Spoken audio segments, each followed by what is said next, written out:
يلا الحق قدم، استراليا محتاجة 185 ألف مهاجر للسنة الجديدة 2025. بس استنى يا عم انت، الرقم ده أصلا أقل من أرقام السنين اللي فاتت. السنة اللي فاتت كانوا محتاجين 190 ألف، انت السنة دي جاي بتقول لنا محتاجين 185 ألف بس. هو الأعداد قلت ليه كده؟ وهي استراليا هتقفل الهجرة ولا إيه؟ كل الأسئلة دي هنجاوب عنها النهاردة. صباح الفل، ازيكم عاملين إيه؟ لأي حد بيفكر في الهجرة لاستراليا بس مش عارف لسه يبدأ ازاي، اتفرج على فيديوهات الهجرة فيها كل حاجة مشروحة بالتفصيل.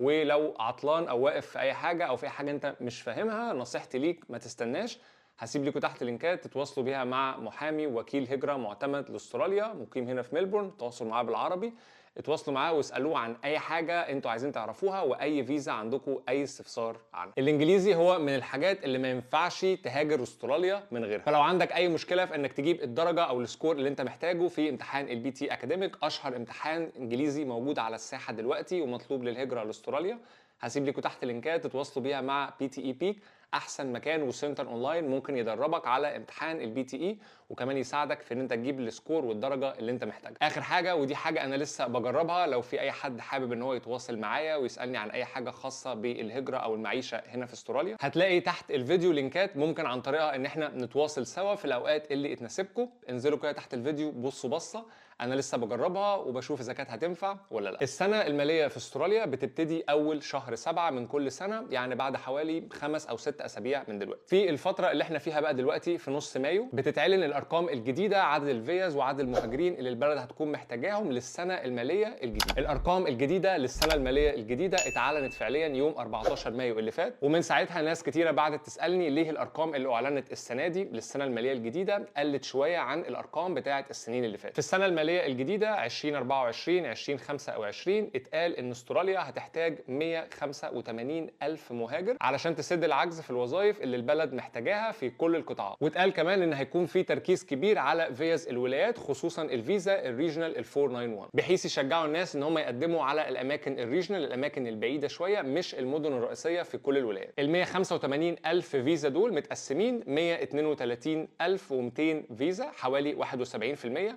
هيكونوا لبرنامج العماله الماهره السكيلد مايجريشن بروجرام، الفيز 189 و190 و491 فيز الهجرة الثلاثة المشهورين لاستراليا، و52800 فيزا حوالي 29% للفاميلي ستريم اللي هي فيز الجواز ولم الشمل واللجوء وكل الحاجات التانية. بمناسبة بقى فيزا لم الشمل، لو لسه ما اتفرجتش على الفيديو بتاع ازاي تجيب اهلك هنا استراليا سواء يجوا زيارة او يجوا هنا حتى يعيشوا معاك، روح اتفرج على الفيديو ده هتعرف ازاي تجيب اهلك هنا سواء والدك او والدتك يجوا هنا بزياره او حتى تجيبهم هنا معاك يعيشوا على طول وياخدوا نفس الامتيازات زيهم زيك، وكمان ياخدوا الجنسيه الاستراليه لو حب. الفيديو هيظهر لكم هنا فوق وكمان هسيبه لكم تحت الفيديو في الديسكربشن. فلو جينا بصينا كده سريعا وقارنا اعداد الفيز اللي اتعملت للسنه اللي فاتت، السنه الماليه اللي فاتت مقارنه بالسنه دي، فهنلاقي ان السنه اللي فاتت كانوا طالبين 190 الف دعوه اتبعتت، والسنه دي بيقال ان هم محتاجين بس 185، ففي كده حوالي 5000 دعوه فرق.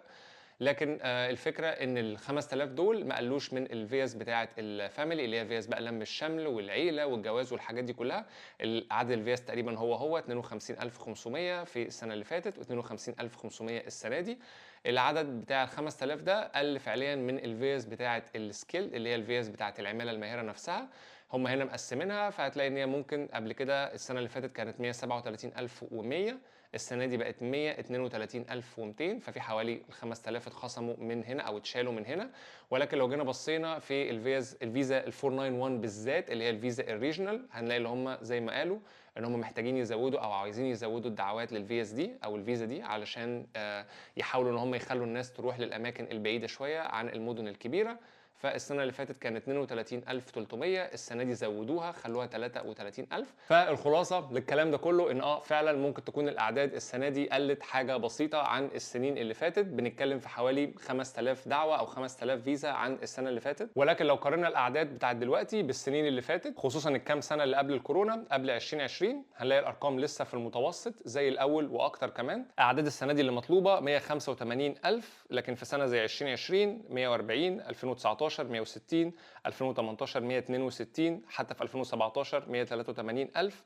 فبنتكلم في آخر 4 سنين مثلا قبل الكورونا الاعداد بتاعتهم اقل حتى من الاعداد اللي اتطلبت دلوقتي. الحدود فضلت مقفوله حوالي سنتين، وبعد الكورونا كان في عجز في اغلب القطاعات، وده اللي خلاهم يزودوا الاعداد عن الطبيعي، وده للاسف عمل باك لوج في الطلبات وزود جدا مده الانتظار بتاعه الفيز. فدلوقتي هم بيحاولوا يرجعوا الاعداد للطبيعي تاني، ويقللوا وقت الانتظار بتاع كل الفيز بحيث يسرعوا عمليه الهجره زي الاول. الارقام الجديده اللي اعلنت دلوقتي دي هي اصلا الارقام الطبيعيه. الناس بس اتصدمت وافتكرت الارقام قلت لان هي بتقارن باخر سنه او سنتين. لا، الارقام اللي اعلنت دلوقتي دي هي اصلا كانت الارقام الطبيعيه قبل وقت الكورونا. هي بس زادت شويه خلال السنه او السنتين اللي فاتوا علشان النقص اللي كانوا محتاجينه في قطاعات ووظائف معينه، فبالتالي زودوا عدد المهاجرين عن الطبيعي، وده زود شويه فتره الانتظار بتاعه الفيز، وصعب الموضوع كمان على الناس اللي شغاله اصلا في اداره الهجره، لان هم لقوا عندهم كميه طلبات لسه ما اتعملهاش اصلا بروسيسنج، فبالتالي كل ده يعني بطأ شويه عمليه الهجره في صالح المهاجرين. الناس بقت بتقدم، عدد كبير جدا بيقدم،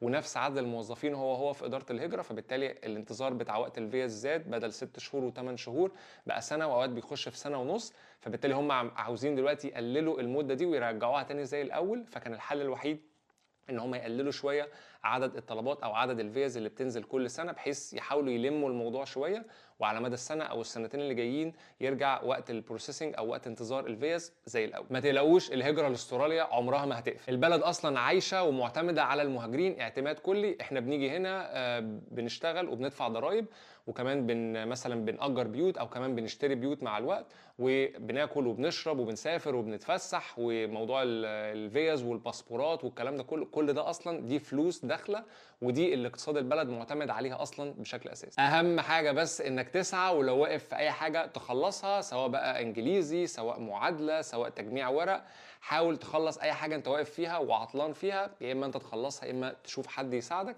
علشان تعرف تقدم. لو عندك بقى اي سؤال وحابب تتواصل معايا، هتلاقي الطريقه واللينكات تحت الفيديو في الديسكربشن، وما تنساش تعمل لايك للفيديو عشان يوصل لاكبر عدد من الناس ممكن تكون مهتمه بالحياه والهجره هنا لاستراليا، واشترك في القناه عشان يوصلك كل جديد ليه علاقه بالهجره والحياه هنا. ده كان فيديو النهارده، اشوفكم الفيديو الجاي، وسلام.